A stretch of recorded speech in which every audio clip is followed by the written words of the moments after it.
డబ్బులే వాళ్ళకి. నీకేమొస్తుంది? చదువులు మానేసి, కాలేజీలు మానేసి, స్కూళ్ళు మానేసి వాటిని చూసి ఏమి సాధించావు?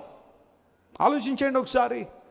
ఎప్పుడైనా అవకాశం ఉన్నప్పుడు క్రికెట్ ఆడడం తప్పు నేను అంటలో, ఒక బాడీ ఎక్సర్సైజ్ కోసం ఏదైనా కాసే, అది కూడా మరి ఎక్స్ట్రీమ్గా కాదు, ఒక గంటో లేదా గంటన్నర ఆడి శరీర ఎక్సర్సైజ్ కోసం ఆడడం తప్పు కాదు. కానీ ఇంకొంతమందికి క్రికెటే లైఫ్ అన్నట్టుగా జీవితాలు కదా. ఎవరు నీకు దేవుడు? ఎవరికి స్థానం ఇచ్చావు నీ హృదయంలో?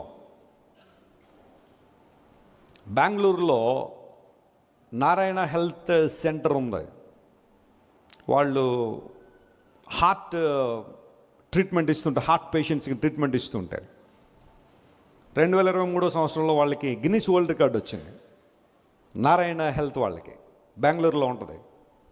ఎందుకు గిన్నిస్ వరల్డ్ రికార్డ్ వచ్చింది అంటే, ఇంతకుముందు ఎవ్వరూ క్రియేట్ చేయని రికార్డ్ అవ్వలేదు. క్రియేట్ చేస్తేనే కదా గిన్నిస్ వరల్డ్ రికార్డ్స్లో పేరు వస్తుంది.